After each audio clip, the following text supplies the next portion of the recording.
La lluvia había dejado un olor a ciudad recién lavada cuando él cruzó las puertas giratorias del hotel. Adentro, el vestíbulo parecía un pequeño universo. Mármol brillante, lámparas suspendidas como estrellas y un murmullo de voces que sonreían con la boca mientras afilaban juicios por dentro. Caminó sin prisa, con pasos firmes, llevando un traje oscuro que no pedía permiso ni perdón. No llevaba acreditación, no llevaba escolta, no llevaba nada que los vanidosos reconocieran como poder. Llevaba, eso sí, una calma antigua en los ojos, como si hubiese aprendido a respirar por debajo de las tormentas. Un hombre junto al mostrador lo midió de arriba abajo y entornó la voz para que sonara amable sin serlo. «La entrada de servicio queda por el callejón», dijo señalando con la barbilla. «Para entregas».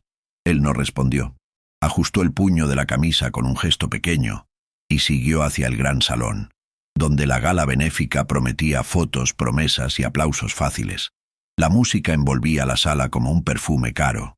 Los vestidos, las corbatas, las copas, todo hablaba de importancia. Y sin embargo bastó su presencia para que muchas miradas decidieran que, esta vez, la diversión sería otra. En la puerta del salón, un guardia cuadrado como un armario le bloqueó el paso. Invitación.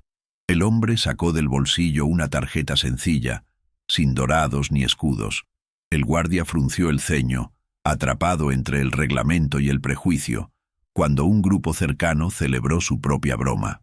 «Déjalo pasar», dijo uno con la seguridad del que confunde dinero con educación. «Seguro viene a lustrar zapatos. Que lo atienda el personal». Las risas corrieron como una ola tibia. No eran carcajadas sucias, eran risas educadas, las más crueles. El guardia se hizo a un lado, más por curiosidad que por respeto. Él entró sin mirar a nadie, con el porte sereno de quien aprendió que la dignidad no necesita anunciarse. Caminó entre mesas doradas y centros de mesa que luchaban por ser vistos. Se detuvo junto a una columna y observó el escenario. En la pantalla aparecían lotes de subasta que prometían cambiar vidas. Las manos se alzaban con elegancia automática. Los números crecían con la facilidad con que, en esos lugares, crecen las promesas. Un joven de smoking azul se acercó, sonrisa afilada, copa en mano. «Amigo, esta noche es para jugadores grandes», dijo, clavando el adjetivo como una espina. «¿Me explico?» Él sostuvo la mirada sin una sola grieta. No dijo nada. A veces el silencio es la única respuesta que mantiene la dignidad en pie. Entonces ocurrió. Un hombre alto, de esos que han practicado su postura frente al espejo, inclinó la copa lo suficiente para que una lágrima de vino resbalara y manchara el zapato del visitante. Fingió sorpresa. No engañó a nadie. Otro, detrás, soltó una risa ahogada. Y desde la seguridad cobarde de la multitud, un tercero escupió. La saliva golpeó el cuero como una firma que nadie pidió. El salón se tensó. Las notas de la orquesta parecieron perder el aliento. Él bajó la vista y se quedó mirando el brillo herido de sus zapatos.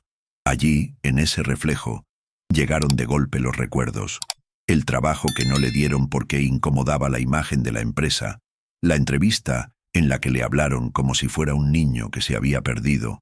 La puerta que se cerró con suavidad para que la humillación pareciera educación. Respiró, sacó un pañuelo blanco y con un cuidado casi ceremonioso, limpió primero el vino y luego el rastro del desprecio. No hubo furia en el gesto, solo una delicadeza que desarmaba a quien esperaba estallido. El del smoking azul chasqueó la lengua. «Así está mejor», murmuró. «¿Dónde corresponde?» Guardó el pañuelo, enderezó la espalda y se movió hacia el centro del salón. No necesitó elevar la voz. La quietud que lo rodeaba hacía que cada paso fuese una campanada. El presentador, arriba del escenario, dudó entre continuar la subasta o ceder ante aquella pausa que nadie entendía pero todos sentían. Algunas miradas buscaban cómplices, otras, por primera vez esa noche, buscaban un espejo. Él se detuvo bajo la lámpara principal. La luz caía sobre su rostro con una claridad que no pedía permiso. Recorrió la sala con la mirada, deteniéndose sin prisa en quienes habían reído, en quienes habían callado, en quienes habían hecho de la indiferencia un hábito elegante. Aquella vuelta de ojos no acusaba, invitaba a pensar. Y esa invitación, en ese salón, era el insulto más grande. «He venido por un solo motivo», dijo al fin, con una voz baja que no temblaba. Y no fue para encajar en su fotografía. Un murmullo inquieto cruzó la sala. Alguien intentó reír y no pudo. El del smoking azul alzó la barbilla, buscando recuperar el guión. «¿Y cuál sería ese motivo?», preguntó hinchando cada palabra. Él no miró al provocador, miró al presentador, al personal, a los meseros que fingían no existir. «Estoy aquí para hablar de algo que no se subasta», respondió, «y para que esta noche financie algo más que titulares». El silencio se hizo más profundo. En la primera fila, una mujer apretó sus manos sobre el regazo como si tuviera frío.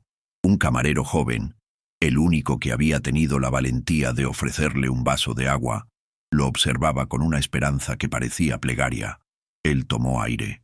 Había una serenidad nueva en su rostro, la serenidad de quien conoce su propio peso, aunque el mundo mida con reglas ajenas. «Durante toda mi vida», continuó, «hubo quienes me enseñaron dónde debía estar, en la puerta, en la sombra, en el pasillo de servicio. No sabían que desde la sombra a veces se ve mejor, y desde el pasillo se aprende a caminar sin tropezar con los adornos». El del smoking soltó un bufido. «Ya basta de discursos. Si no tiene invitación, la salida queda donde mismo entró». Él lo miró por fin, con una calma que no hería, pero que ponía a cada uno en su sitio. «No se preocupe», dijo. «Cuando llegue el momento, todos sabrán por qué estoy aquí». Algunas cabezas se inclinaron hacia adelante, atraídas por una gravedad nueva. El presentador bajó el micrófono, como si una voz ajena al protocolo le hubiese dicho que era tiempo de escuchar. Se podía oír el hielo en las copas chocar contra el cristal. Entonces, él dio un paso más. Llevó la mano al interior del saco, no para mostrar un emblema, no para exhibir un permiso, sino para tocar un papel doblado que parecía latir. Levantó el mentón y con la certeza tranquila de quien ha cruzado demasiadas puertas cerradas, articuló una sola frase. Una frase breve, limpia, que no pedía permiso y que, al salir de su boca, hizo que incluso la lámpara dejara de vibrar. Y nadie en aquella sala estaba preparado para lo que esa frase iba a desatar. El aire del salón seguía tenso, como si cada lámpara respirara en espera de algo. El hombre, pequeño en estatura pero inmenso en presencia, dejó que su voz recorriera el espacio con la calma del mar antes de una tormenta. «He venido», dijo sin alzar el tono, «a anunciar la donación más grande de la noche». Las conversaciones se detuvieron como si alguien hubiera cortado la música. El presentador en el escenario frunció el ceño, confundido. «Disculpe, ¿quién es usted?», preguntó, midiendo su tono entre el respeto y la duda. El visitante sostuvo su mirada. Alguien que, durante años, fue recordado solo por lo que le faltaba. Hoy, vengo a recordarles lo que sobra en este lugar. Soberbia. Un murmullo cruzó la sala. Algunos intentaron reír, otros empezaban a sentirse incómodos. El hombre del traje sencillo avanzó un paso más, y sin que nadie se lo pidiera, la luz del proyector pareció buscarlo, como si la noche hubiera estado esperándolo. «Mi nombre es Alejandro Torres», dijo con serenidad, «fundador de Torres Capital Global». El nombre cayó como un rayo en un salón lleno de tormentas contenidas. Los aplausos no llegaron, porque el silencio era más pesado. Los presentes se miraron unos a otros. Muchos habían firmado contratos con esa empresa, sin imaginar que el dueño era aquel hombre al que acababan de humillar. El presentador balbuceó, intentando recuperar el control. Señor Torres, no sabíamos que...». Alejandro levantó una mano. «No deben disculparse. La ignorancia no se perdona con palabras, sino con cambio». Se acercó lentamente al centro del escenario. Su sombra, alargada por las luces, parecía del tamaño exacto de los hombres que lo habían despreciado. «Cuando era niño», continuó, «mi madre limpiaba oficinas como esta. Yo la ayudaba, recogiendo los papeles que otros tiraban al suelo sin mirar. Una vez me dijo: «Hijo, la altura no se mide desde los pies, sino desde lo que uno levanta en los demás». Hizo una pausa. La frase flotó como una plegaria entre los candelabros. Por eso estoy aquí, para levantar algo que valga más que la vanidad que llena este salón. Donaré 10 millones de dólares esta noche, dijo con voz firme, para construir escuelas donde los niños aprendan que la dignidad no se pide, se enseña. Una mujer en la primera fila dejó escapar un suspiro que parecía contener años de culpa. El hombre del vino, rojo hasta las orejas, intentó justificar su burla. Yo no sabía quién era usted. Alejandro lo miró, y su respuesta fue tan tranquila que dolió más que cualquier reproche. Ese es el problema. Solo tratamos bien a quienes reconocemos. A los demás los medimos con prejuicios, no con respeto. El salón se hundió en una vergüenza silenciosa. Hasta la música de fondo parecía tener miedo de volver. Alejandro respiró profundo y añadió, si algo aprendí, es que el poder no sirve para humillar, sino para recordar a los demás que todos tenemos el mismo suelo bajo los pies. El joven mesero, el único que lo había mirado con humanidad, lo observaba desde lejos, con una mezcla de orgullo y esperanza. Alejandro le dirigió una sonrisa apenas visible, pero suficiente para que el muchacho entendiera que, a veces, los gestos pequeños son los que cambian el mundo. El empresario del smoking azul, que antes se burlaba, intentó recomponerse. Bueno, supongo que todos aprendimos una lección esta noche, dijo, fingiendo risa. Alejandro inclinó la cabeza levemente. No lo creo. Aprender no es repetir lo que suena bonito, es cambiar lo que duele reconocer. Una oleada de murmullos se alzó y luego se apagó, vencida por el peso de la verdad. Ahora, si me disculpan, añadió, debo irme. Hay lugares donde me esperan los que todavía creen que la bondad es una forma de riqueza. Tomó su abrigo y caminó hacia la salida. Nadie se atrevió a detenerlo. El silencio lo escoltó hasta las puertas, y cuando el eco de sus pasos desapareció, las risas del salón no volvieron. Fuera, la lluvia comenzaba otra vez. Alejandro levantó el rostro al cielo y dejó que las gotas lo tocaran como si fueran una bendición. Un chofer abrió la puerta del auto. ¿Todo bien, señor?, preguntó con cautela. Alejandro sonrió, mirando las luces de la ciudad reflejadas en el pavimento. Todo bien, dijo. Solo que esta noche algunos aprendieron a mirar hacia arriba. Pero ni ellos ni él sabían que ese gesto de justicia era solo el principio de algo mucho más profundo. La noticia recorrió la ciudad como un incendio de madrugada. En menos de 24 horas, todos hablaban del hombre al que se habían burlado y que, sin levantar la voz, había dejado en evidencia la ceguera de una élite entera. Los titulares inundaban las redes. El empresario que transformó la humillación en grandeza. El hombre pequeño con el corazón más grande de la noche. Pero Alejandro Torres no buscaba fama. La fama era ruido, y él había aprendido a vivir en el silencio, que solo conocen los que tuvieron que escucharse a sí mismos para no desaparecer. Desde su oficina en el piso 40, observaba el amanecer a través de los ventanales. No sonreía. El sol salía, pero dentro de él persistía la sombra del desprecio que había conocido desde niño. Tenía todo lo que la sociedad llamaba éxito, fortuna, poder, reconocimiento. Pero lo que lo mantenía de pie no eran los edificios que llevaban su nombre, sino la promesa que le había hecho a su madre la noche antes de morir. Nunca olvides, hijo, que el valor real de un hombre se mide por lo que levanta después de que lo tiran al suelo. Su asistente Lucía entró con pasos cautelosos y una tableta en la mano. Señor Torres, las entrevistas no paran de llegar, dijo. Lo llaman de CNN, del País, de medios que ni sabíamos que existían. Quieren saber cómo se sintió al callar a los poderosos. Él no apartó la mirada del cristal. ¿Y de qué sirve contar una historia que el mundo solo escucha cuando hay cámaras?, preguntó con voz baja. Lucía dudó un instante. Quizá pueda usar esa atención para algo bueno. Podría inspirar a otros. Alejandro asintió lentamente. Inspirar no sirve si la gente olvida al día siguiente. Prefiero construir algo que permanezca, aunque no tenga mi nombre escrito. Lucía vaciló. Hay algo más, dijo.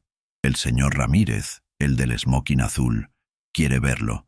Dice que necesita hablar con usted. Alejandro giró por primera vez. Sus ojos se endurecieron un poco, no de odio, sino de recuerdo. ¿Y qué quiere ahora? ¿Redimirse frente a los reflectores? No lo sé. Dijo que quiere disculparse. Alejandro respiró hondo. Está bien. Dile que venga. Horas después, el hombre entró en la oficina con una sonrisa forzada. Sus manos temblaban.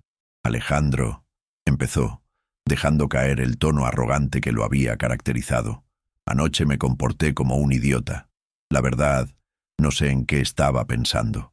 Alejandro permaneció sentado, observándolo con una calma que solo intimida cuando proviene del que ya no tiene nada que demostrar. Anoche no pensabas, respondió con suavidad. Solo repetías lo que te enseñaron, que el tamaño define el valor. Ramírez bajó la cabeza. Tiene razón, y si pudiera borrar ese momento, lo haría. Pero no puedo. Solo puedo intentar repararlo. ¿Y cómo piensa hacerlo?, preguntó Alejandro. El hombre extendió un sobre. He hecho una transferencia a la fundación que usted mencionó, para apoyar la construcción de esas escuelas. Es lo mínimo que puedo hacer. Alejandro tomó el sobre, pero no lo abrió. No busques limpiar tu culpa con dinero. El dinero compra silencio, no perdón. Ramírez lo miró con vergüenza. Entonces, ¿qué debo hacer? Aprender, dijo Alejandro. Escuchar a los que nunca escuchas. Mirar a los que nunca miras. Y recordar que un acto de respeto vale más que 1000 de arrepentimiento. Ramírez tragó saliva y asintió. Lo haré, lo prometo. Alejandro se levantó. No me lo prometas a mí, dijo mientras se acercaba a la ventana. Promételo a la versión de ti mismo que te avergonzó anoche. El hombre se marchó sin decir más. Y cuando la puerta se cerró, Alejandro quedó solo otra vez con la vista sobre la ciudad. Esa misma ciudad que lo había juzgado ahora lo adoraba. Pero la adoración era tan vacía como el desprecio. Solo cambiaba de dirección. Lucía volvió a entrar unos minutos después. ¿Todo bien?, preguntó. Todo, respondió Alejandro.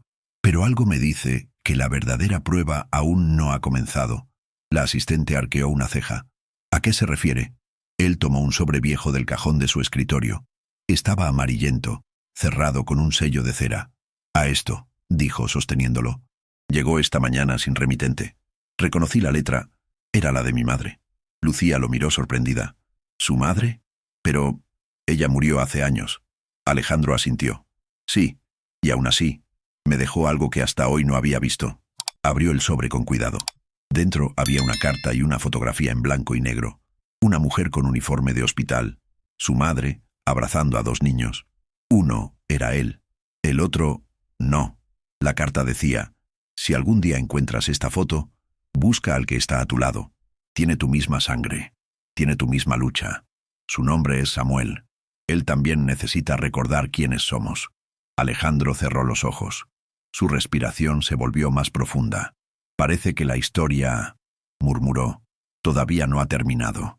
Y con esa certeza, el hombre que había conquistado el mundo con silencio, entendió que la siguiente batalla no sería contra el orgullo ajeno, sino contra el destino que su madre había dejado incompleto.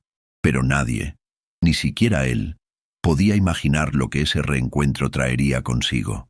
La tarde cayó como una seda oscura sobre la bahía cuando Alejandro llegó al muelle antiguo que sobrevivía al progreso, como una cicatriz hermosa. El aire olía a sal y madera húmeda. Las gaviotas giraban lentas y cada crujido de las tablas parecía recordar historias que nadie había querido escuchar. A lo lejos, junto al farol apagado, un hombre esperaba en silla de ruedas, con un abrigo simple y una serenidad que no cabía en los hombros. Tenía la mirada de quien reconoce el dolor ajeno como un idioma propio. ¿Samuel?, preguntó Alejandro, conteniendo ese temblor que a veces no nace del miedo, sino del reconocimiento. El hombre sonrió con una timidez luminosa. «Hermano», dijo, y la palabra, una sola, le bastó para construir un puente sobre años de silencio. Alejandro se detuvo a un paso como si temiera romper algo sagrado. Desde tan cerca, vio en el rostro de Samuel una geometría familiar. La curva de la ceja, el brillo obstinado en los ojos, la forma en que el gesto serio se abría apenas para dejar pasar la bondad. Se inclinó, lo abrazó, y el mar respondió con un latido contra los pilotes. Nuestra madre dejó esta foto. murmuró Alejandro, sacando de la chaqueta el retrato antiguo. Dijo que te buscara, que recordara quiénes somos. Samuel rozó el papel con la yema de los dedos, como si leyera en braille la memoria de ambos. A mí me dejó un mapa, respondió, no de calles, sino de sentido. Me enseñó a llegar a casa, aunque no tuviera dirección. Se hicieron a un lado, junto a la baranda, mirando la línea donde el cielo bebía el último resto de luz. El muelle, cansado y hermoso, les crujía bajo las ruedas y los pasos. Quise encontrarte antes, dijo Samuel, pero el mundo a veces nos esconde donde duele. Fui adoptado por una familia buena. Aprendí a moverme con lo que tenía, a inventar caminos. Y aún así, faltaba algo. Faltabas tú. Yo también faltaba en mi propia vida, admitió Alejandro. Gané batallas, construí edificios, puse mi nombre en proyectos que me sobrevivirán. Pero hay victorias que no curan, solo tapan. El viento se metió entre sus palabras y las acomodó con respeto. Una embarcación pasó lenta, como si la noche le hubiera enseñado a no hacer ruido. Samuel respiró hondo. ¿Sabes por qué mamá venía aquí?, preguntó. Porque en este muelle nadie medía la altura de nadie. Aquí todos éramos pequeños al lado del mar, y eso nos hacía iguales.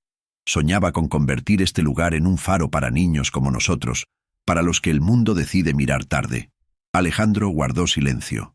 Recordó las manos de su madre, pequeñas y firmes, limpiando pisos ajenos con dignidad, enseñándole que la humildad no es bajar la cabeza, sino sostenerla sin odio. No tengo la costumbre de pedir permiso para amar lo que ella amó, dijo al fin. Si este muelle fue su altar, será también su legado. Samuel sonrió. Temía que pensaras que era una locura. Tal vez lo sea, respondió Alejandro. Pero hay locuras que devuelven el sentido. Y esa es la única arquitectura que me importa. Un silencio largo, hondo, se instaló sin incomodar. Las manos de Samuel descansaron sobre los aros de la silla, con la dignidad de quien gobierna su propio horizonte. A veces me preguntan si me pesa moverme así, confesó. Respondo que lo que pesa es que otros no aprendan a moverse con uno. Eso cansa más que las cuestas. Yo crecí oyendo que mi estatura era el límite del mundo, dijo Alejandro. Al final entendí que el límite era la imaginación de los demás. Samuel bajó la vista y, con un gesto cuidadoso, sacó de su bolsillo una pequeña caja de madera. La abrió y mostró un colgante de plata con forma de faro, ligeramente gastado por el roce de los años. Era de ella, explicó. Me pidió que lo guardara hasta encontrarte. Dijo, para mis 2 hijos, que su luz los devuelva a casa cuando el ruido del mundo los quiera perder. Alejandro apretó los labios para no dejar escapar el sollozo que la memoria le empujaba al borde. Tomó el faro, lo sostuvo sobre la palma, sintiendo el peso exacto de una promesa. La escucho como si estuviera aquí, susurró, y me dice que no volvamos a vivir separados de lo que importa. Samuel asintió despacio. Entonces, empecemos. No con discursos, con decisiones. Este muelle está en peligro. Quieren demolerlo. La orden ya circula en escritorios que nunca tocaron el agua. Lo sé, dijo Alejandro, y sé también de qué manos viene la prisa por borrarlo. He visto esos sellos. No me intimidan. La noche les envolvió con una piedad tibia. Las luces del puerto recortaron sombras en las tablas, como si dibujaran un mapa antiguo. No quiero tu dinero, hermano, añadió Samuel, y lo dijo con la claridad de un juramento. Quiero tu voluntad. Quiero que este faro exista sin pedir permiso, que no sea solo un edificio, sino una forma de mirar.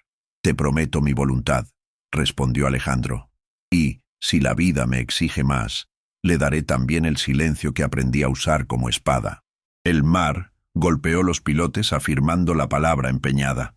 Alejandro se arrodilló para quedar a la altura de los ojos de Samuel.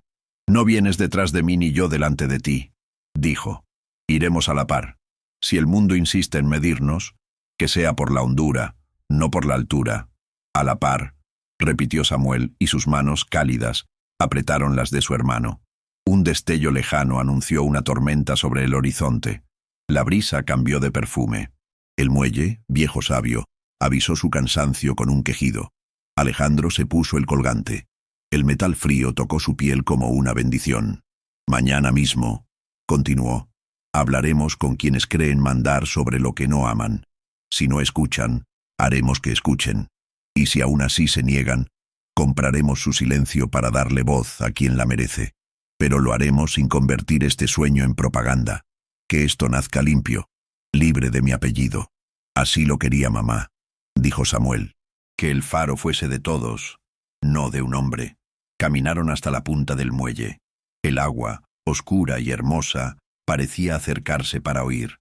Alejandro cerró los ojos un instante y recordó el salón de la gala, los trajes, las risas suaves, las copas que escondían desprecio. Aquí, en cambio, la grandeza no hacía ruido. Entendió, con una certeza que no pedía prueba, que aquel lugar era la respuesta a todas las preguntas que el orgullo nunca supo formular. «Gracias por encontrarme», dijo. «Gracias por venir», respondió su hermano. «A veces el verdadero viaje es regresar a lo que no sabíamos que nos esperaba». Una lluvia finísima comenzó a caer, como si el cielo quisiera limpiar la escena sin borrar sus bordes. Alejandro alzó el rostro, dejó que el agua hiciera su trabajo y sintió dentro de sí un inicio que no dependía de aplausos. «Mañana», dijo, apenas por encima del murmullo del mar, «empezamos a construir». Y en ese borde de madera y memoria, con el faro colgando sobre su pecho y el mar aprobando con su respiración paciente, Alejandro supo que la noche había decidido ponerse de su parte. Lo que nadie imaginaba todavía era cómo el primer golpe de luz cambiaría no solo el muelle, sino el mapa entero de quienes creían que la dignidad se alquila por horas, porque lo que estaba a punto de suceder no tendría marcha atrás, y a veces la justicia llega con la fuerza tranquila de una marea que por fin decide subir. La mañana amaneció con un cielo de plomo y un olor a tormenta que parecía anunciar veredictos. A la entrada del muelle, las máquinas rugían como animales impacientes, excavadoras con dientes de acero, camiones que resoplaban humo, cascos naranjas que iban y venían con prisa de calendario. Un cordón de seguridad cercaba la madera vieja como si se tratara de un delito. Alejandro llegó con el abrigo cerrado hasta el cuello y el faro de plata descansando sobre el pecho. Samuel lo esperaba junto a la barrera, las manos firmes sobre los aros de la silla, la carta de su madre doblada bajo la chaqueta, como un corazón que se guarda cerca para recordar el compás. «Hoy deciden por nosotros», dijo el capataz, acercándose con un portapapeles que pretendía tener más autoridad que el mar. «A mediodía empiezan los trabajos. Orden del ayuntamiento, adjudicación vigente, permisos en regla. Lo siento». Alejandro miró alrededor. Vecinos asomados tras las ventanas, pescadores que habían dejado sus redes en pausa, curiosos con teléfonos listos para convertir la memoria en pantalla. Dio un paso hacia la línea amarilla que decía «prohibido» y habló sin elevar la voz. «Nadie demuele lo que no entiende», respondió. «Y ustedes no entienden lo que significa este lugar». El capataz encogió los hombros. «La burocracia tiene la comodidad de un escudo. Mi trabajo es ejecutar. Si quieren apelar, vayan a la oficina central. Aquí solo obedecemos». Alejandro inclinó la cabeza, como quien toma una decisión que ya estaba hecha desde la noche anterior. Sacó de su bolso una carpeta negra. No la alzó como trofeo. La sostuvo con el respeto de quien sabe que un papel puede herir o curar. La abrió frente al capataz.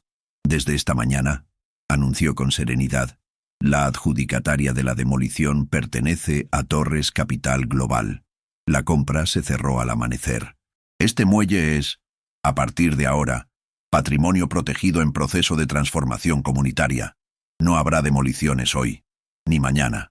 El silencio fue una ola que empujó hacia atrás a todos los presentes. El capataz parpadeó, incrédulo. «¿Está diciendo que compró la empresa?» «Estoy diciendo», corroboró Alejandro, «que cuando las leyes se usan para borrar recuerdos, la economía debe recordar su verdadero servicio, construir lo que las personas necesitan para seguir siendo personas». La cadena de motores empezó a callarse uno por uno, como si alguien hubiera convencido a las bestias de que el hambre, hoy, no correspondía. Los trabajadores dejaron caer guantes y herramientas. Algunos miraron el muelle con una forma nueva de respeto. esa que llega cuando el rumor se convierte en gesto y el gesto en destino. En la baranda, un adolescente aplaudió con timidez. El sonido se multiplicó en palmas dispersas hasta volverse oleada. Samuel dejó escapar el aire, los ojos brillando con un agua que no era de lluvia. «No fue el dinero», susurró. «Nunca lo es», respondió Alejandro. «Lo que vale es para qué lo pones a trabajar». Al mediodía los periodistas ya habían llegado. Micrófonos con logotipos, drones en vuelo lento, preguntas que buscaban el ángulo de una historia que a todos les gusta cuando termina bien. Alejandro pidió un pequeño espacio frente a la antigua caseta del farol. No había atril, ni alfombra, ni pancartas, solo tablas húmedas, olor a sal y un hombre que había decidido hablar desde el mismo suelo que estaba defendiendo. «Este muelle», dijo, «fue el refugio de una mujer que limpiaba edificios para que otros se sintieran importantes. Aquí nos enseñó, a mi hermano y a mí, que la igualdad es un horizonte, no una decoración. Por eso, a partir de hoy, empezamos la construcción de la Casa Faro, un centro para niñas y niños con discapacidad, con terapias, talleres, aulas y, sobre todo, una certeza repetida cada mañana. Su valor no está en discusión». Los reporteros se miraron entre sí. Aquello no era un titular fácil y, sin embargo, era una verdad que pedía quedarse. Una mujer levantó la mano. «Señor Torres, muchos lo llaman el empresario pequeño que humilló a los grandes. ¿No le molesta ese apodo?» Alejandro sostuvo su mirada. «Me molesta más que necesiten un apodo para escuchar. Si el mundo insiste en usar la palabra que creen que me reduce, yo la llevaré sin miedo hasta que la vacíe de crueldad. No soy pequeño, soy exacto, y hoy lo preciso es que dejemos de mirar por encima del hombro lo que deberíamos mirar de frente». A su lado, Samuel asintió con la gravedad de las certezas. Un pescador viejo, con manos de cuerda, se acercó lo suficiente para que lo oyera sin micrófonos. «Mi nieta usa silla», dijo. «Nunca tuvo un lugar. Gracias por fabricar un sitio donde pertenecer no sea un milagro». «No fabricamos milagros», contestó Alejandro con una sonrisa mínima. «Solo edificamos justicia con ladrillos de paciencia». Las cámaras siguieron grabando, pero la escena se volvió íntima, como si cada lente comprendiera que lo importante no sería la emisión de la noche, sino el eco en los días que vendrían. Alejandro anunció la creación de un fondo permanente, la participación de profesionales locales, la apertura de voluntariados sin fotos grandilocuentes. Habló de horarios, de rampas, de libros, de música. Pronunció la palabra futuro con un respeto que no suele dársele. Cuando el acto terminó, la gente no se fue de inmediato. Algunos tocaron la baranda como se toca a un amigo que regresa. Otros se ofrecieron a limpiar, a pintar, a traer madera. Un grupo de adolescentes improvisó un cartel con letras torcidas. «Este faro es de todos». Samuel lo leyó en silencio y sonrió.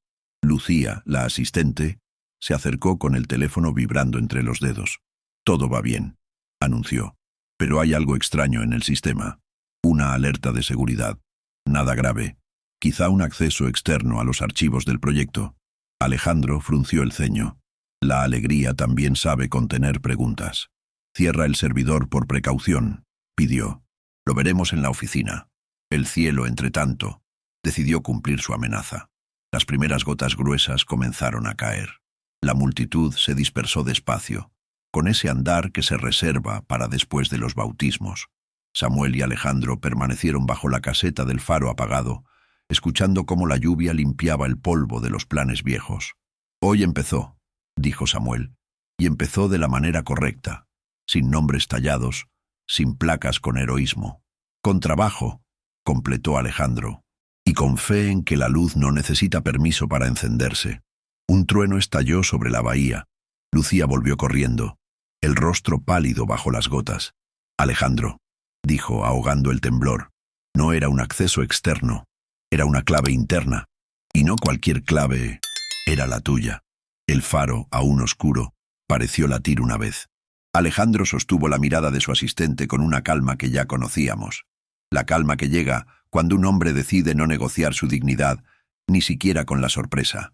«¿Desde dónde?», preguntó. «Desde dentro de nuestra red, y el rastro conduce hasta aquí». Samuel apretó los labios.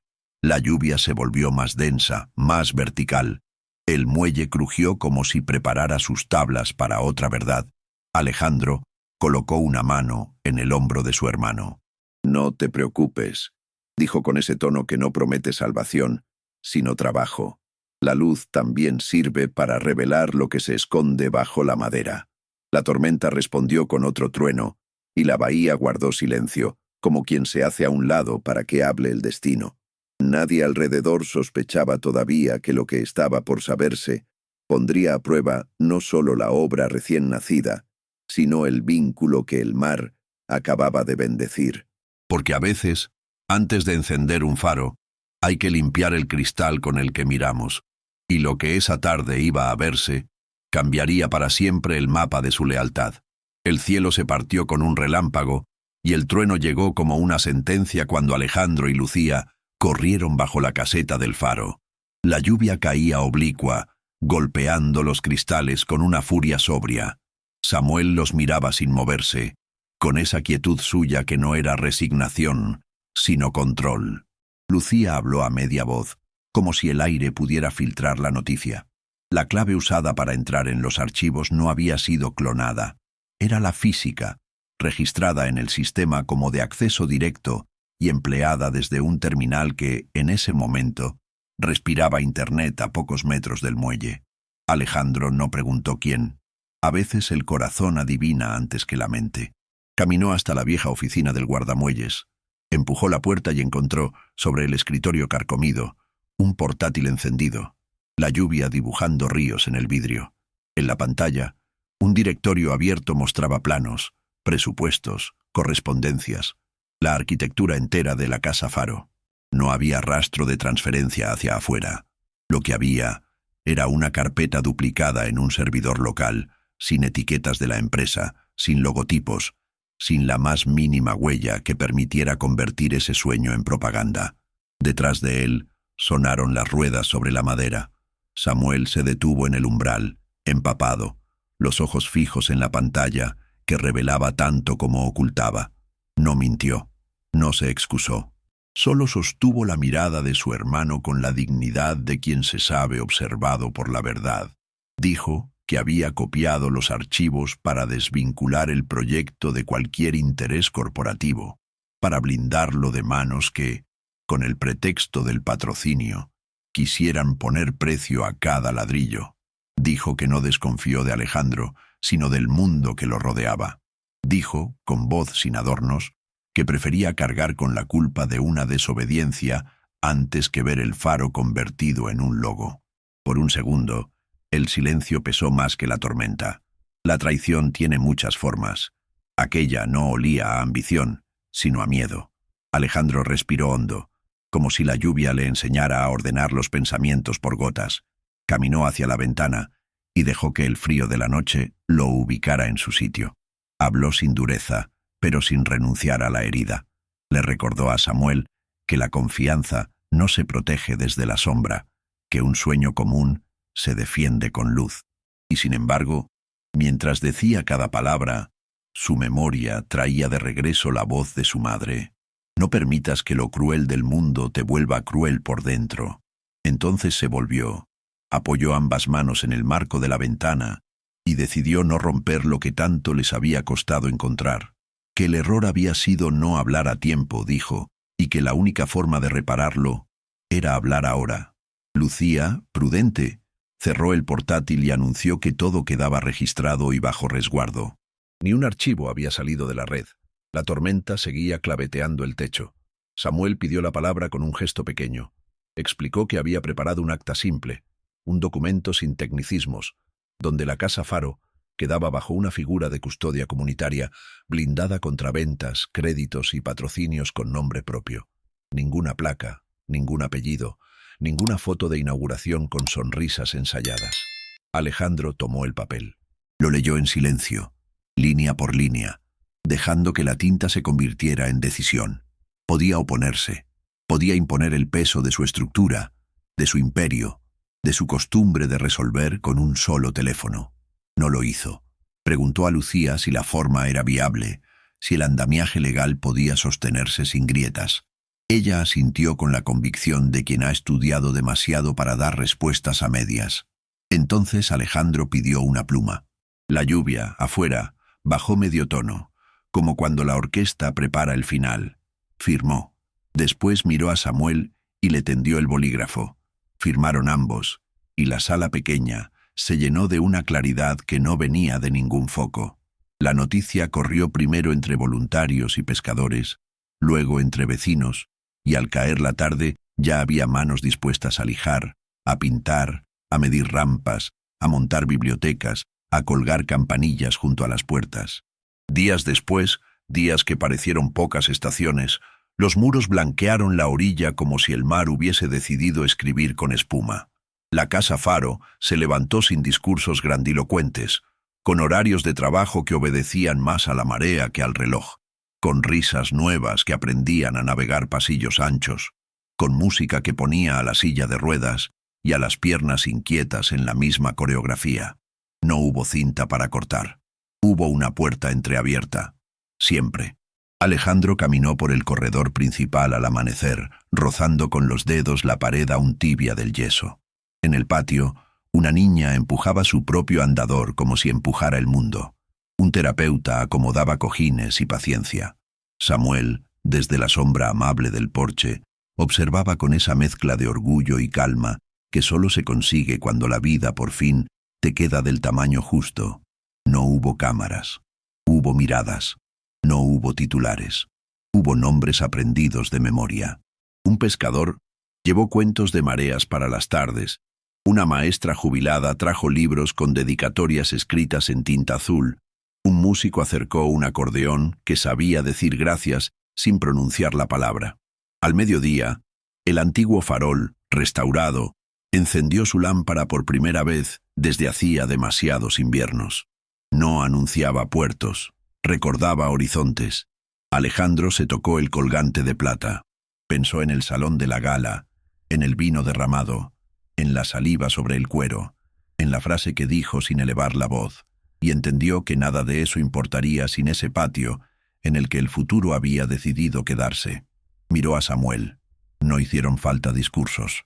El mar, que nunca se apura, golpeó suavemente el espigón, como si asentara un acta que no necesitaba notario. Al caer la tarde, Alejandro volvió al muelle. La luz giratoria se derramaba sobre el agua con una paciencia antigua. Cerró los ojos y habló hacia adentro, preguntándole a su madre si aquello estaba a la altura de su sueño.